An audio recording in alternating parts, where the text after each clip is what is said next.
1 студзеня 1919 года часовы рабоча-сялянскі савецкі ўрад Беларусі абвясціў Савецкую сацыялістычную рэспубліку Беларусь. Даволі часта можна пачуць, што менавіта гэтая падзея паклала пачатак беларускай нацыянальнай дзяржаўнасці. Вы ўжо ведаеце, што незалежнасць Беларусі, Беларускай народнай рэспублікі, была абвешчана на 9 месяцаў раней, 25 сакавіка 1918 года. Але абставіны, у якіх гэта адбывалася, у якіх дзейнічала БНР, даюць падставу ўзяць пад сумненне рэальнасці яе суверэнітэту. А што ў гэтым сэнсе можна сказаць пра ССРБ? Давайце падрабязна разберем факты, а затым паспрабуем зрабіць высновы. 24 снежня 1918 года пленум ЦК РКПБ Расійскай камуністычнай партыі бальшавікоў па ініцыятыве Уладзіміра Леніна прыняў пастанову аб утварэнні Беларускай савецкай сацыялістычнай рэспублікі. Да гэтага часу пытанне аб дзяржаўным самавызначэнні беларусаў расійскімі камуністамі не ставілася.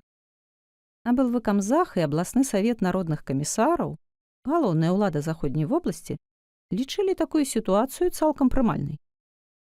Заходняя вобласць была створана пасля лютаўскай рэвалюцыі ў сакавіку 1917 года з губерняў, якія раней уваходзілі ў склад паўночна-заходняга краю расійскай імперыі. З верасня 18 года яе сталі называць заходняй камунай. Савецкае кіраўніцтва заходняй вобласці заяўляла, што беларусы не маюць прыкмет самастойнай нацыі і не праяўляюць нацыянальнай самасвядомасці. Таму прынцып самавызначэння, які быў абвешчаны дэкларацыяй правоў народаў Расіі 2 лістапада 1917 года, іх не датычыцца. Акрамя таго, нацыянальна-дзяржаўнае будаўніцтва будзе перашкаджаць засяроджванню сіл і сродкаў на барацьбе за перамогу сусветнай пралетарскай рэвалюцыі. Гэтая ідэя цалкам падтрымлівала кіраўніцтва РСФСР. Што ж раптам змянілася? Якія фактары паўплывалі на сітуацыю? Па-першае, пасля абвяшчэння БНР немагчыма было больш адкрыта адмаўляць факт існавання беларускай нацыі. Ну а калі гэта так, то трэба дэманстраваць сваю павагу да абвешчанага права нацыі на самавызначэнне. І перад шматнацыянальным насельніцтвам былой расійскай імперыі, і перад міжнароднай супольнасцю. Барацьба з сусветным імперыялізмам патрабавала ствараць для першай пралетарскай дзяржавы імідж найбольш свабоднай і дэмакратычнай. Беларуская савецкая дзяржава разглядалася як альтэрнатыва БНР. Было яшчэ і па-другое, але аб гэтым крыху пазней. Зараз жа адзначым яшчэ адзін важны факт. Сярод беларусаў у той час даволі папулярнымі былі камуністычныя ідэі. Бяскласавае грамадства, дзе кожны чалавек можа быць свабодным, не ведаць эксплуатацыі. Гэта тое, што можа стаць мэтай жыцця. Але для большасці камуністаў этнічных беларусаў вельмі значным здавалася не толькі свабода асобы, але і свабода свайго народа. Карацей кажучы, яны былі прыхільнікамі стварэння беларускай дзяржавы на савецкай аснове. І не толькі гаварылі аб гэтым, але і актыўна дзейнічалі. У многіх гарадах Расіі – Петраградзе, Маскве, Казані, Саратаве, Варонежы і іншых – былі створаны беларускія секцыі РКПБ, якія праводзілі прапагандысцкую і культурна-асветніцкую работу, арганізоўвалі дапамогу бежанцам. У канцы 18 года падобныя секцыі сталі дзейнічаць і на тэрыторыі Беларусі, вызваленай ад нямецкай акупацыі. Многія мясцовыя партыйныя арганізацыі, не пытаючыся дазволу паўночна-заходняга абкама РКПБ, сталі звяртацца да цэнтральных органаў Расіі з прапановай абвясціць самастойную Беларускую рэспубліку. Цэнтрам барацьбы за стварэнне беларускай савецкай дзяржавы стаў Белнацкам, беларускі нацыянальны камісарыят. Ён быў утвораны 31 студзеня 1918 года як аддзел наркамата па справах нацыянальнасці СНК РСФСР. Белнацкам павінен быў інфармаваць улады аб патрэбах беларусаў. І наадварот, даводзіць інфармацыю аб дзеяннях савецкіх улад да насельніцтва Беларусі. Беларускі нацыянальны камісарыят дзейнічаў вельмі актыўна. У Маскве было створана беларускае культурна-навуковае таварыства, Беларускі народны універсітэт. Нават адчыніліся 2 беларускія школы. Прадстаўнікі камісарыяту ўдзельнічалі ў стварэнні вышэйшых курсаў па беларусазнаўстве, беларускага вольнага эканамічнага таварыства і таварыства аматараў беларускага народнага мастацтва ў Петраградзе. Белнацкам выдаваў газету «Дзянніца». Гэта першая савецкая газета на беларускай мове. І часопіс «Чырвоны шлях». Аддзяленні і прадстаўнікі Белнацкама дзейнічалі ў Віцебску, Смаленску, Воршы, Арле, Калузе, Саратаве, Тамбове. Старшынёй беларускага нацыянальнага камісарыяту быў Аляксандр Чарвякоў. 21 снежня 1918 года ў Маскве распачалася канферэнцыя беларускіх секцый РКПБ. Яна прыняла рашэнне аб неабходнасці ўтварэння БССР. Да гэтага часу большая частка Беларусі ўжо кантралявалася Чырвонай арміяй. Канферэнцыя абрала кіруючы орган – Цэнтральнае бюро. Узначаліў яго Зміцер Жылуновіч. 23 снежня адбылася сустрэча членаў бюро з кіраўніком урада РСФСР Уладзімірам Ленінам, які ідэю стварэння БССР падтрымаў. А на наступны дзень адбыўся той самы пленум ЦК РКПБ, аб якім мы ўжо ўзгадвалі. Пленум абавязаў паўночна-заходні абкам расійскай кампартыі правесці неабходную арганізацыйную работу. І хаця кіраўніцтва заходняй вобласці па-ранейшаму не падтрымлівала ідэю беларускай дзяржаўнасці, але партыйную дысцыпліну парушаць не стала. Ужо 30 снежня 1918 года ў Смаленску сабралася 6-я паўночна-заходняя абласная партыйная канферэнцыя. Яе дэлегаты аднагалосна, вось што значыць гэтая самая партыйная дысцыпліна, выказаліся за абвяшчэнне БССР і пераўтварэнне сваёй арганізацыі ў камуністычную партыю бальшавікоў Беларусі – КПББ. Канферэнцыя стала яе першым з'ездам і абрала Цэнтральнае бюро КПББ на чале з Александрам Мясніковым. У сваім дакладзе лідар беларускіх камуністаў, нічога не хаваючы, патлумачыў матывы, якімі кіраваліся савецкія ўлады Расіі, даючы згоду на ўтварэнне БССР. Памятаеце, пакінутае на потым па-другое. З утварэннем Беларускай Савецкай Рэспублікі замыкаецца ланцуг усіх савецкіх утварэнняў, якія самавызначыліся, і тым самым закрываецца калідор, праз які рушаць на савецкую Расію сілы чорнага інтэрнацыянала. Паяснім сэнс сказанага. БССР з самага пачатку разглядалася як буферная дзяржава. Перш за ўсё яна павінна была размежаваць РСФСР і Польшчу. Польская рэспубліка, другая рэч паспалітая, стала незалежнай дзяржавай у лістападзе 1918 года. Яе кіраўнік Юзеф Пілсудскі агучыў прэтэнзіі на ўсе былыя тэрыторыі першай рэчы паспалітай, а таксама заявіў аб гатоўнасці змагацца за іх узброеным шляхам. Савецка-польская вайна па сутнасці стала непазбежнай. Але ў гэты час галоўнымі для Чырвонай арміі былі паўднёвыя і ўсходні франты грамадзянскай вайны.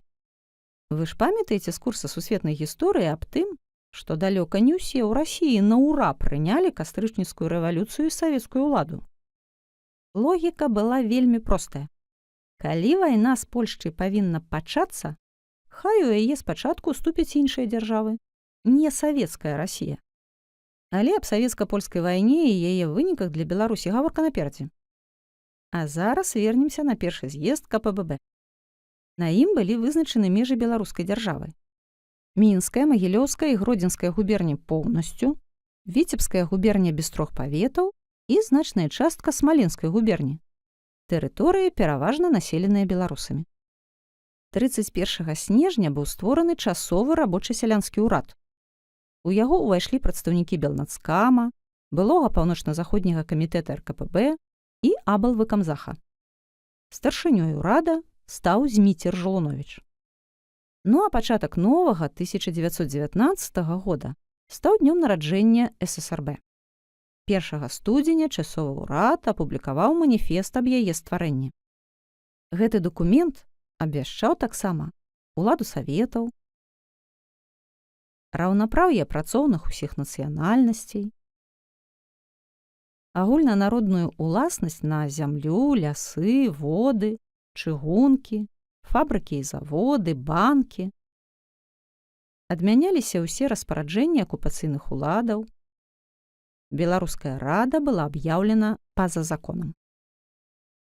5 студзеня сталіцай ССРБ стаў Мінск, і праз пару дзён туды са Смаленска пераехалі ўсе органы ўлады. Але хаця камуністычная партыя, безумоўна, адыгрывала вядучую ролю ў новай дзяржаве, абвяшчаць яе у з'езда КПББ юрыдычных паўнамоцтваў не хапала. Сваю волю павінен быў нейкім чынам выказаць народ Беларусі. Таму было прынята рашэнне ў хуткім часе правесці першы ўсебеларускі з'езд саветаў. Пачалася яго актыўная падрыхтоўка, падчас якой мясцовыя саветы сталі класава чыстымі. Там сталі пераважаць камуністы.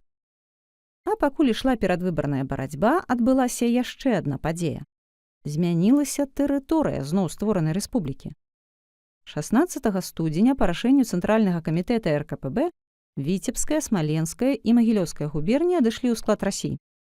Астатняй частцы Беларусі было дырэктыўна прапанавана, дырэктыва — гэта жорсткі загад, аб'яднацца з савецкай Літвой. Гэта выклікала ўрадавы крызіс. Міністры-прадстаўнікі Белнацкама падалі ў адстаўку. А Зміцер Жылуновіч, які працягваў актыўна пратэставаць супраць тэрытарыяльнага падзелу, у канцы студзеня быў арыштаваны. Старшынёй урада стаў Александр Мяснікоў. Першы ўсебеларускі з'езд саветаў адбыўся ў Мінску 2-3 лютага 1919 года. Яго дэлегаты выслухалі старшыню ўсерасійскага цэнтральнага выканаўчага камітэта Якава Свярдлова. Ён абвясціў пастанову аб прызнанні незалежнасці ССРБ. Прынялі дэкларацыю аб устанаўленні федэратыўнай сувязі паміж ССРБ і РСФСР. Згадзіліся з перадачай усходніх губерняў у склад Расіі і прынялі Канстытуцыю Сацыялістычнай Савецкай Рэспублікі Беларусь. Яна поўнасцю адпавядала Канстытуцыі РСФСР 1918 года і зыходзіла з прынцыпу класавай пралетарскай дэмакратыі. Больш падрабязна з яе зместам вы можаце пазнаёміцца самастойна. Скажам толькі, што яна амаль адразу стала неактуальнай, па меншай меры да ліпеня 1920 года. Бо першы з'езд саветаў тут жа прыняў рашэнне аб стварэнні сумеснай дзяржавы з Літоўскай рэспублікай, Сацыялістычнай Савецкай Рэспублікі Літвы і Беларусі. Часцей яна ўзгадваецца пад скарочанай назвай — Літбел. Афіцыйная дата яе стварэння — 27 лютага 1919 года. Лічыць яе адным з этапаў развіцця беларускай нацыянальнай дзяржаўнасці не выпадае. У яе кіраўніцтве, па сутнасці, не было прадстаўнікоў Беларусі. Старшынёй Цэнтральнага выканаўчага камітэту стаў Казімір Цыхоўскі, а СНК узначаліў Вінцас Міцкевічус-Капсукас. Больш-менш значную пасаду заняў толькі Александр Чарвякоў, намесніка народнага камісара асветы. У Літбел беларуская мова не ўжывалася ў афіцыйных дакументах, не выдавалася аніводнай беларускамоўнай газеты ці часопіса. Урад Літбел актыўна ўзяўся за правядзенне палітыкі ваеннага камунізму. Адбывалася нацыяналізацыя прамысловых прадпрыемстваў, быў забаронены прыватны гандаль і ўведзена картачная сістэма. На заможных сялян распаўсюджвалася харчразвёрстка. Узгадайце, што гэта такое. Землі, якія канфіскоўваліся ў памешчыкаў, не дзяліліся паміж сялянамі. На іх ствараліся дзяржаўныя гаспадаркі і камуны. Такая палітыка выклікала незадаволенасць сялянства. У слуцкім, нясвіжскім, мазырскім і іншых паветах адбыліся антысавецкія міцяжы. Але ў гэтай буфернай дзяржавы гісторыя была вельмі кароткай. 21 красавіка польскія войскі захапілі Вільню, і Літбел фактычна спыніла сваё існаванне. Аб працягу дзяржаўнага будаўніцтва ў Беларусі паразмаўляем іншым разам. Падумайце, ці можна лічыць ССРБ суверэннай дзяржавай? Параўнайце яе ў гэтым сэнсе з БНР, зрабіце высновы аб гістарычным значэнні яе абвяшчэння. А пакуль коратка ўзгадаем асноўныя падзеі і іх удзельнікаў.